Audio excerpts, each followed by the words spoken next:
Me llamo Susan Miller. Tengo 37 años. Soy madre de 2 hijos y enseño inglés en una escuela secundaria en un pequeño pueblo de Florida. Si me hubieras dicho hace un año que estaría escribiendo este relato sobre morir, conocer a Jesús y ver eventos futuros que sacudirían el mundo, podría haberme reído. Me consideraba una persona racional que creía en la lógica y la ciencia por encima de todo. Sin embargo, aquí estoy, respirando el aire de media mañana en mi acogedora porche delantero, escribiendo estas palabras para compartir la experiencia más transformadora que he tenido en mi vida. Verás, morí, al menos clínicamente. Sucedió un martes por la mañana a mediados de octubre. Recuerdo ese día con un detalle asombroso, como si cada momento estuviera grabado en mi memoria con una luz brillante y abrasadora. Eran alrededor de las 7:15 de la mañana y yo andaba a toda prisa, tratando de preparar a mis hijos, Ethan y Marisa, para la escuela. Ethan necesitaba su equipo de fútbol para la práctica. Marisa tenía un examen de matemáticas que le ponía nerviosa. En el caos del momento, sentí un dolor agudo y repentino en el pecho. Un segundo. Estaba ayudando a Ethan a encontrar sus tacos perdidos. Al siguiente, estaba en el suelo, la visión oscureciéndose, el corazón latiendo como si intentara escapar de mi pecho. No recuerdo haber pedido ayuda. Según mi esposo, James, me desmayé y no respondí. Él marcó el 911. Los niños estaban gritando. No escuché nada de esto. Mi mundo se ralentizó. Los sonidos a mi alrededor se desvanecieron en un murmullo distante, como las olas rompiendo en una orilla lejana. Podía sentir cómo mi corazón titubeaba. Era la sensación más extraña.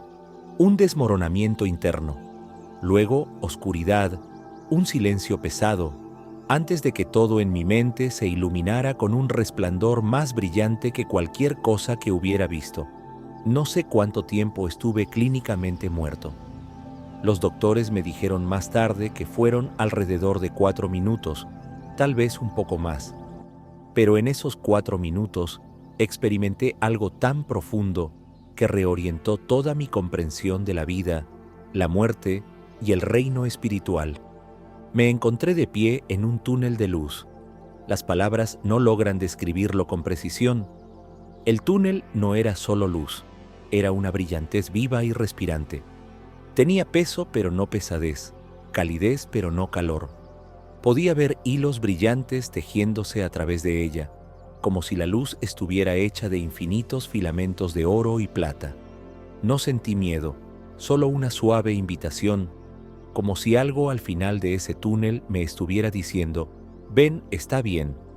Di un paso, o al menos sentí que lo di. Todavía tenía conciencia de mi cuerpo, pero ya no sentía dolor físico. Cada dolor, cada miedo, cada estrés que me había agobiado, desapareció en el instante en que pisé ese pasillo radiante. En cambio, sentí un amor tan total, tan envolvente, que las lágrimas brotaron de mis ojos, aunque ni siquiera estoy seguro de si estaba llorando en el sentido convencional. Todo mi ser resonaba con alegría. Era como si el mejor momento que jamás había sentido en la tierra fuera un eco tenue en comparación con el amor que palpitaba dentro de mí en ese instante. A medida que me adentraba más en este túnel, comencé a sentir una presencia. Presencia es una palabra demasiado débil. Era todo: el aire, la luz, el amor. Y sin embargo, también tomó la forma de una persona. La presencia se acercó a mí y lo vi. Jesucristo. Mi crianza había sido algo cristiana. Íbamos a la iglesia en las festividades. Tenía una imagen de Jesús en mi mente de las pinturas y las lecciones de la escuela dominical. Pero esto era diferente. Era pura luminosidad, irradiando calidez y bondad. Sus ojos brillaban con una compasión indescriptible, como si me conociera mejor de lo que yo mismo me conocía. No estoy seguro si las palabras se pronunciaron en voz alta o si nos comunicamos telepáticamente. Solo sé que entendí todo lo que él deseaba transmitir. No has terminado, me dijo, con una voz que resonó en cada fibra de mi alma. Pero hay mucho que debes ver. No puedo decir cuánto tiempo estuvimos allí o si siquiera estuvimos, porque el tiempo no parecía comportarse como en nuestro mundo físico. Se sintió como un solo momento que duró una eternidad.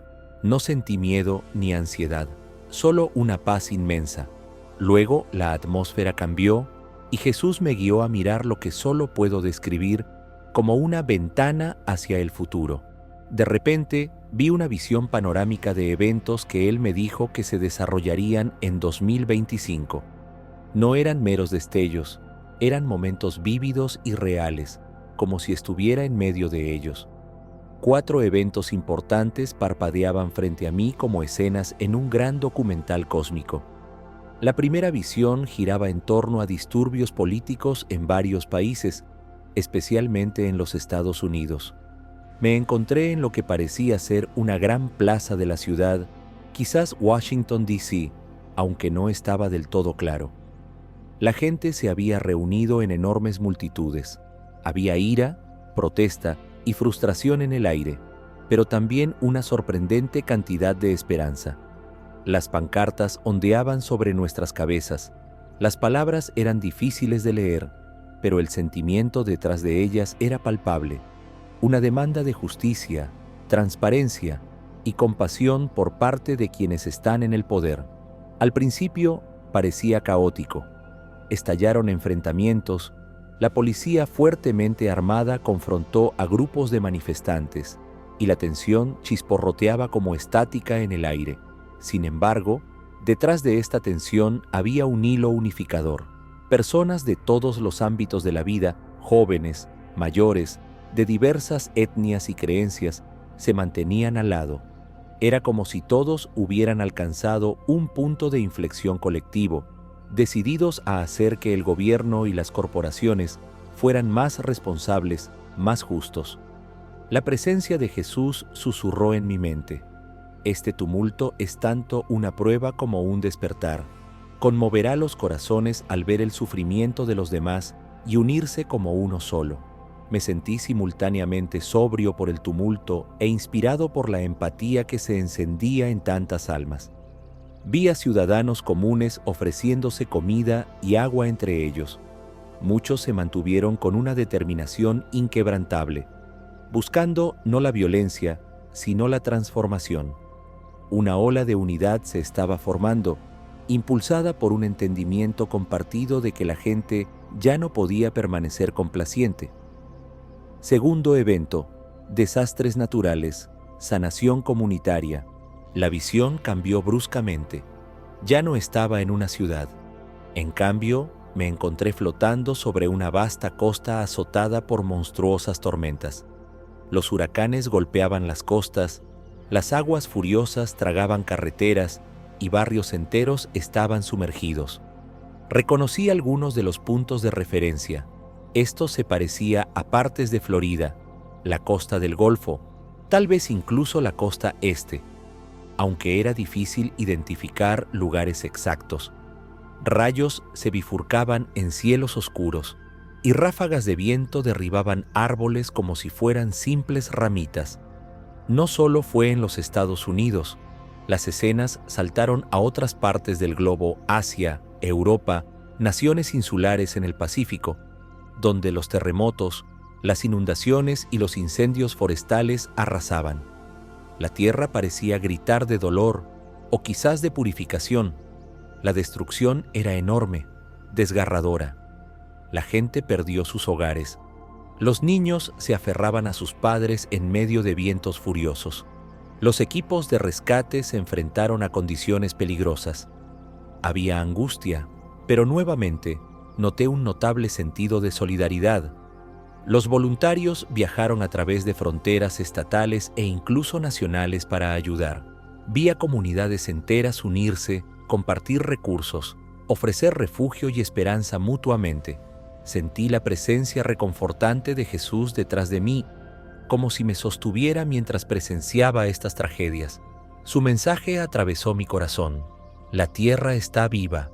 Lamenta cómo la humanidad la ha tratado, pero aún así ofrece renovación. En estos tiempos, la compasión florecerá si los corazones permanecen abiertos. En medio de la devastación, vi destellos de extraordinaria bondad humana. Desconocidos rescataron a desconocidos. Los médicos volaron voluntariamente a las zonas de desastre.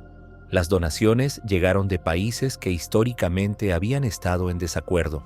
A través de todo el dolor, la gente descubrió la esencia misma de su humanidad compartida.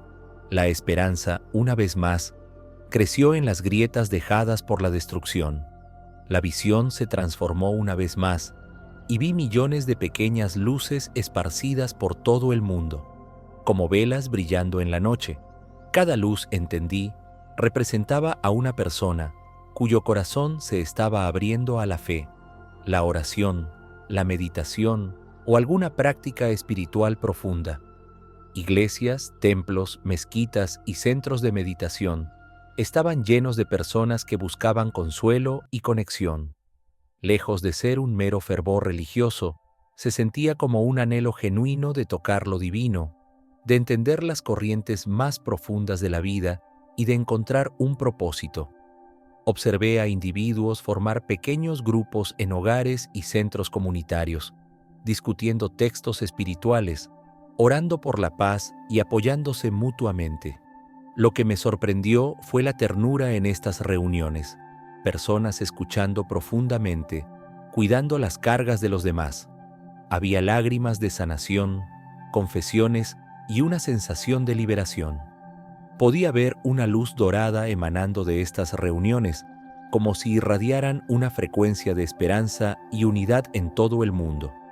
Arriba el cielo mostraba maravillas cósmicas, lluvias de meteoros, alineaciones planetarias raras, magníficos signos que despertaban asombro en los corazones humanos. Científicos y líderes espirituales por igual notaron estos fenómenos, llamándolos eventos únicos en la vida. Algo en estos signos hizo que la gente se detuviera, mirara hacia arriba y se preguntara si realmente había una fuerza guía en el universo. La voz de Jesús me susurró de nuevo: al buscar la verdad más allá de sí mismos, muchos me encontrarán. Sus corazones se ablandarán, y los llenaréis con un amor que sobrepasa todo entendimiento. Mi corazón se sentía a punto de estallar. Era hermoso, edificante, y me hizo darme cuenta de cómo, incluso en medio del caos y el desastre, la humanidad podía encontrar un significado más profundo, forjando conexiones no solo entre ellos mismos, sino también con Dios. La escena final que me mostraron tuvo lugar en lo que parecían ser mercados, hogares y círculos sociales de varios países. A diferencia de la escasez que podría haber esperado después de presenciar tanta destrucción, había un flujo asombroso de recursos. Las personas que alguna vez acumularon riqueza o lucharon contra la pobreza encontraron formas de compartir o recibir bendiciones. Las comunidades redescubrieron viejas formas de comerciar, cultivar y apoyarse mutuamente. Pequeñas cooperativas surgieron. Los agricultores y artesanos locales prosperaron. Había menos dependencia de las grandes corporaciones y más énfasis en el crecimiento sostenible y compartido. Vi a familias abriendo sus puertas a los desplazados por los desastres. Los vecinos ayudaron a los vecinos a reconstruir hogares, reunir suministros y comenzar nuevos emprendimientos. Emergieron nuevas tecnologías que aprovechaban la energía limpia de maneras más asequibles, y éstas se compartían más abiertamente en lugar de estar encerradas tras patentes con fines de lucro. Fue una reorientación colectiva hacia la generosidad, como si la humanidad finalmente entendiera que todos estamos interconectados. Y a través de todo eso, el sentido de gratitud era casi tangible. La gente ya no daba por sentado las bendiciones simples: agua fresca, refugio seguro, una comida caliente.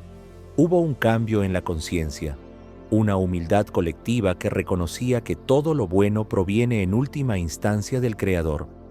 Jesús impartió esta profunda y reconfortante sabiduría. Cuando los corazones despiertan al amor, la abundancia sigue. La verdadera riqueza no es lo que uno acumula, sino lo que uno comparte con fe. Para cuando las visiones concluyeron, sentí mi espíritu rebosante de una paz tan inmensa que apenas podía soportarla. En esos momentos finales, Jesús se volvió hacia mí. Su voz era suave pero firme. Susan, regresarás ahora. Comparte lo que has visto. Prepáralos.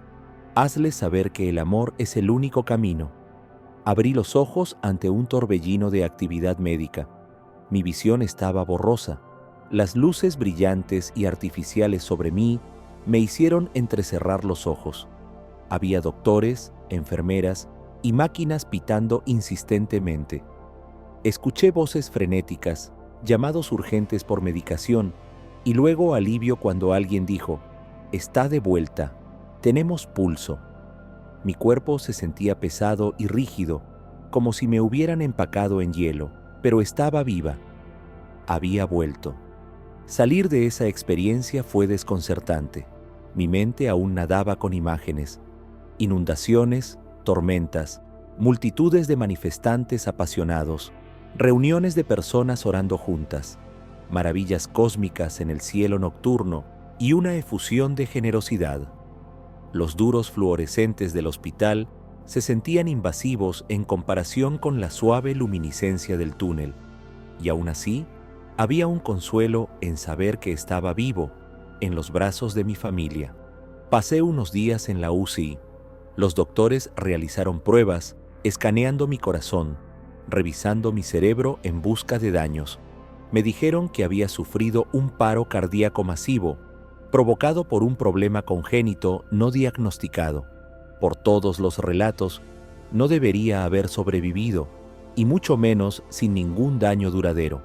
Sin embargo, me sentía físicamente bien, cansado y algo frágil, pero en general bien.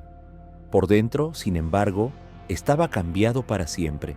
James, mi esposo, se quedó al lado de mi cama con lágrimas en los ojos. Susurró suaves palabras de amor, diciéndome cuánto me necesitaban él y los niños. Trató de ocultar su miedo, pero yo lo vi. Quizás se preguntaba si este evento cercano a la muerte me había alterado tanto que podría no ser la misma Susan. Pasé esos días tumbado en la cama del hospital, escuchando el pitido de los monitores, luchando por encontrar las palabras para describir lo que había visto. La memoria era cristalina. Podía recordar cada detalle de las 4 visiones. Sin embargo, me preocupaba que nadie me creyera.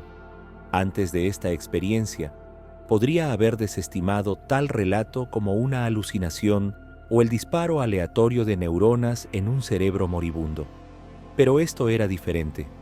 Se sentía más real que cualquier cosa que hubiera experimentado en mi vida despierta. Mi madre vino de visita. Ella me acarició el cabello, rezando en voz baja a mi lado. Ella siempre había sido la espiritual en nuestra familia, leyendo de su Biblia y recordándonos sobre el servicio dominical, incluso si solo asistíamos en Pascua o Navidad. Cuando le conté, titubeando, sobre ver a Jesús y los eventos por venir, ella no se inmutó. En cambio, las lágrimas resbalaron por sus mejillas y me apretó la mano como si dijera: «Te creo». Fue un momento de cercanía que no había compartido con ella en años. Durante las siguientes semanas me recuperé en casa. Durante ese tiempo me vi obligado a escribir todo lo que había visto. A veces me despertaba en medio de la noche, impulsado por un sentimiento urgente que decía: «No olvides esto, compártelo». Mi viejo portátil se convirtió en mi compañero constante mientras vertía miles de palabras en la pantalla, describiendo cada matiz del túnel radiante, la presencia reconfortante de Jesús y los 4 eventos que se desarrollaban en 2025. James a veces entraba en la habitación y me encontraba escribiendo, con lágrimas corriendo por mi rostro, o con una sonrisa serena reemplazando mi tensión habitual. Intenté explicárselo. Me escuchó pacientemente, con una mezcla de curiosidad y preocupación. Había sido testigo de que yo estaba clínicamente muerto en el suelo de la cocina.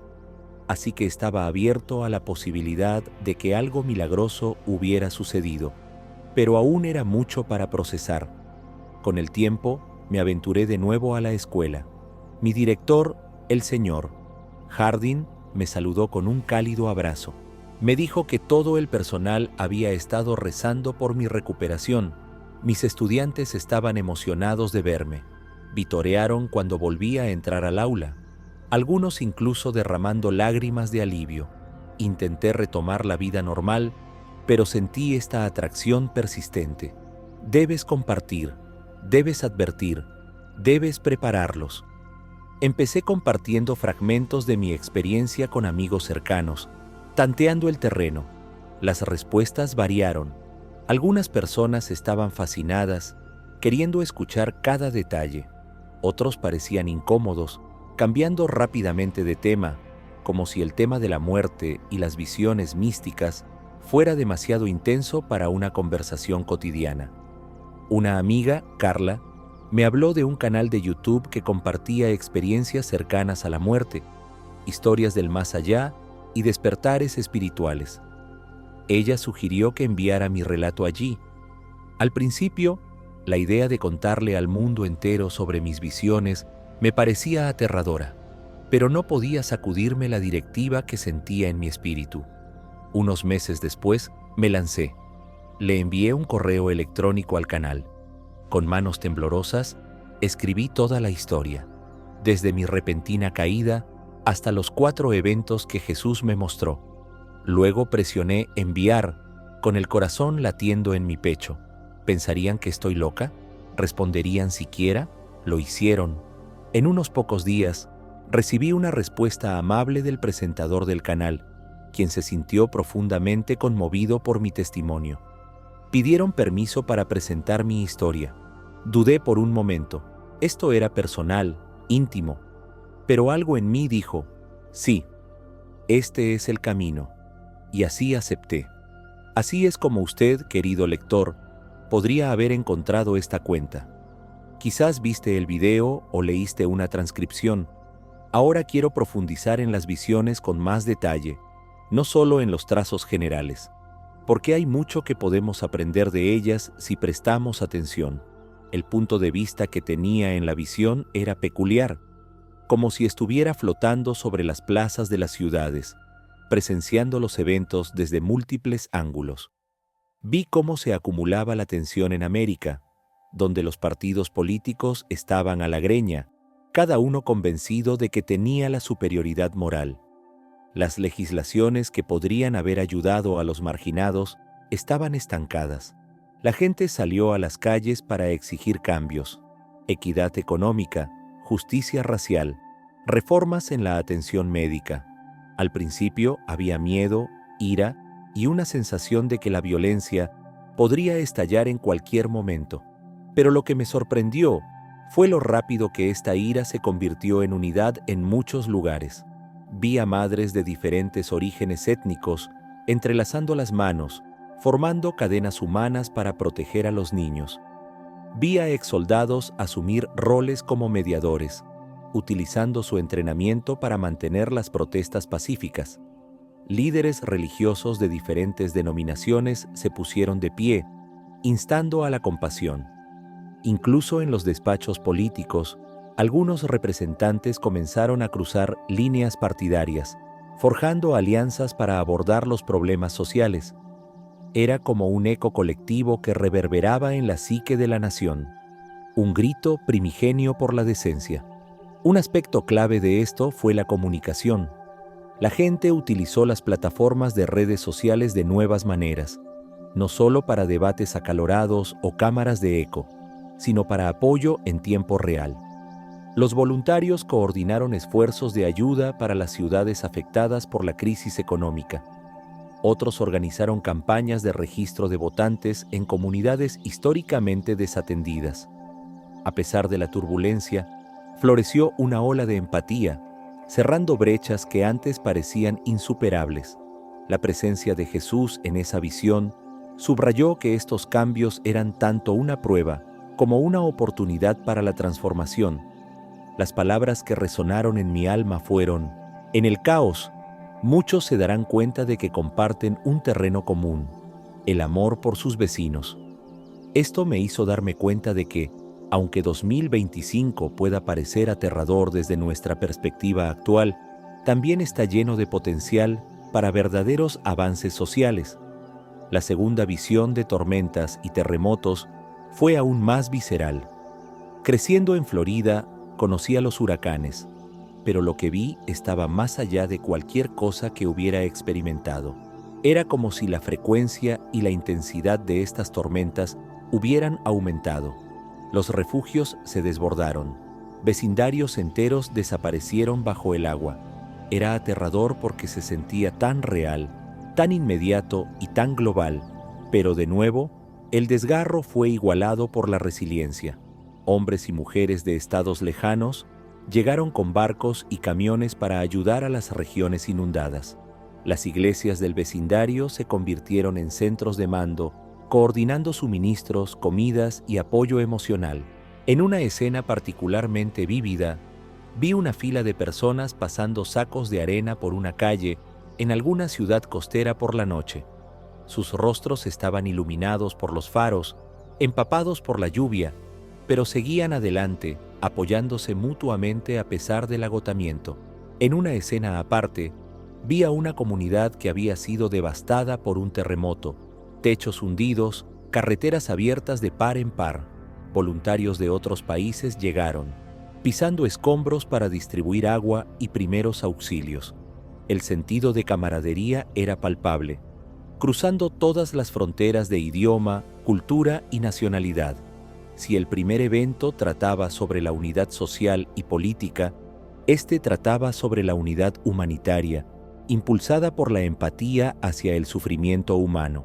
El mensaje de Jesús en esa visión fue claro: la tierra gime, pero con cada gemido viene un llamado a la compasión. Me dio esperanza que, aunque el daño sería extenso, el espíritu humano brillaría más en la adversidad. Podemos empezar a prepararnos incluso ahora, construyendo comunidades más fuertes, forjando planes de contingencia, cuidándonos unos a otros en lugar de esperar a que las instituciones más grandes lo hagan todo. Ese sentido de solidaridad local podría ser el ancla que nos impida hundirnos en medio de las tormentas. La tercera visión fue, para mí, la más hermosa. Vi a personas de todo el mundo volverse hacia la oración, la meditación y la reflexión personal como nunca antes. Esto no se trataba de conversiones a una religión específica, más bien se trataba de individuos abriendo sus corazones a la posibilidad de una fuerza superior, buscando un propósito más allá del ámbito material. Era como si las dificultades enfrentadas durante las tormentas y las luchas políticas despertaran a las personas, recordándoles su vulnerabilidad e interconexión. Vi a familias que nunca habían sido particularmente religiosas detenerse a rezar antes de las comidas, ofreciendo agradecimientos genuinos por lo que tenían.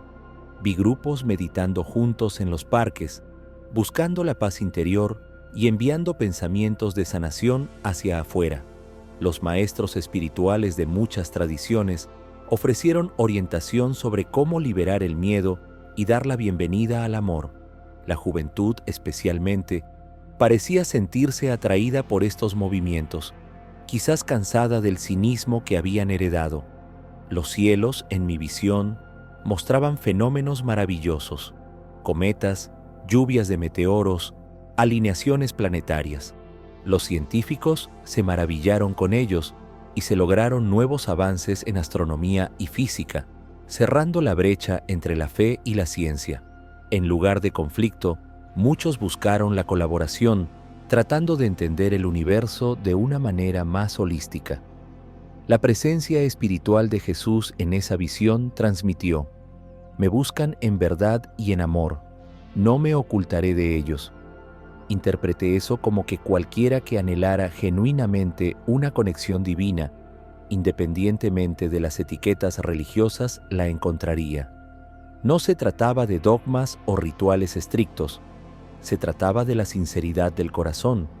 Este cambio global en la conciencia ofrecía la esperanza de que, a pesar de la agitación, la humanidad pudiera ascender a una existencia más amable y espiritualmente alineada. La visión final, centrada en la abundancia y la generosidad, fue tanto sorprendente como conmovedora. Uno podría suponer que después de tal agitación política y ambiental, el mundo estaría en ruinas. Sin embargo, vi una era de compartición de recursos como ninguna otra en la historia reciente. Comunidades enteras se unieron para compartir talentos y provisiones.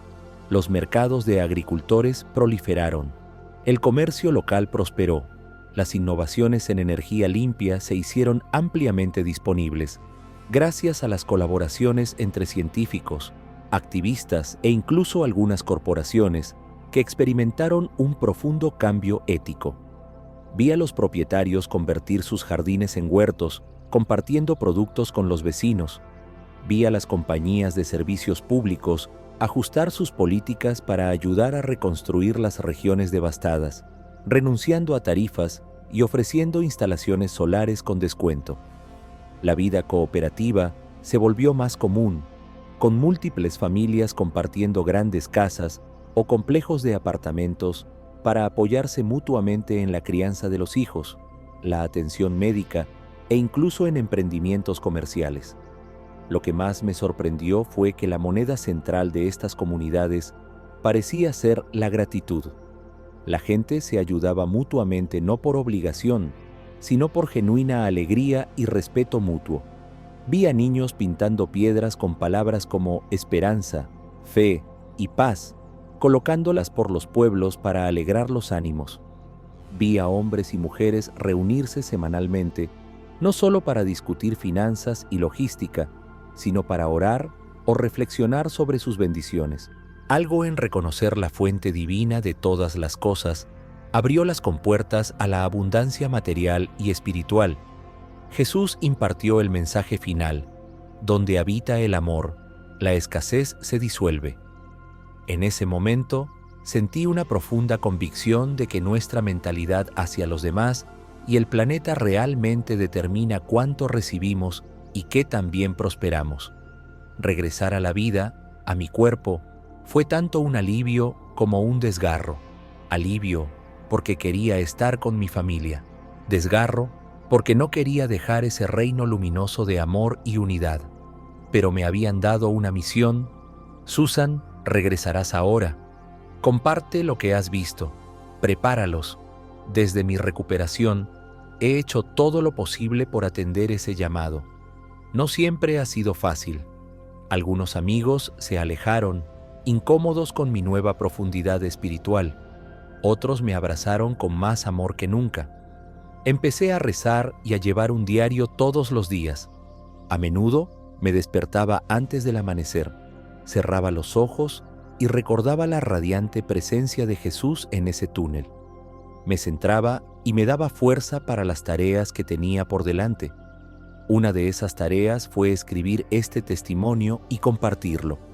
Oré por orientación, preguntando si debía mantenerlo en privado o hablar públicamente. La respuesta siempre fue la misma, resonando en mi corazón: habla. Así que contacté a más personas, escribí artículos para pequeñas publicaciones espirituales y eventualmente grabé mi historia en audio y video. Cada vez me sentía vulnerable, pero también aliviado, como si estuviera cumpliendo con una responsabilidad hacia la luz y el amor que encontré. Revelar los 4 eventos ha provocado una variedad de reacciones. Algunos me llaman profeta. Rechazo esa etiqueta. Soy solo una mujer común que tuvo una experiencia milagrosa. Otros dicen que soy una fraude buscando atención. Eso duele, pero trato de mantenerme compasivo y darme cuenta de que el escepticismo es natural. Aún así, sé lo que sentí, lo que vi y a quién encontré. Ninguna cantidad de dudas mundanas puede borrar la huella que dejó en mi alma el encuentro con Jesús. A medida que se acerca 2025, siento que las corrientes subterráneas están cambiando. Los titulares de las noticias siguen hablando sobre el cambio climático, los disturbios políticos, los nuevos descubrimientos cósmicos, fragmentos que se alinean con las visiones. No creo que sea una coincidencia. Creo que estamos al borde de una gran transformación, una que desafiará nuestras viejas formas de vivir, pero también abrirá la puerta a una mayor unidad y profundidad espiritual. A veces me preguntan, ¿cómo nos preparamos, Susan? ¿Cómo podemos estar listos para tormentas, conflictos, renacimiento espiritual y la promesa de compartir abundantemente? Mi respuesta es simple, quizás demasiado simple para algunos. El amor.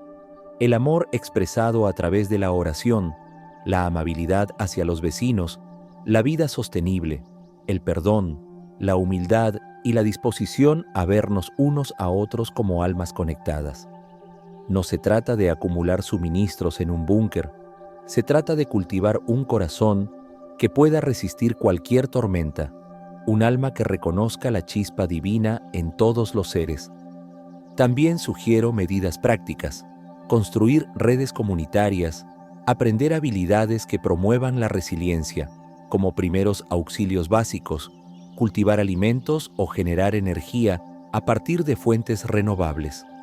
La tecnología puede ser una gran bendición si se utiliza éticamente y, sobre todo, desarrollar una práctica espiritual diaria, ya sea oración, meditación, lectura de las escrituras o journaling, nos mantiene alineados con lo divino en medio del ruido del mundo.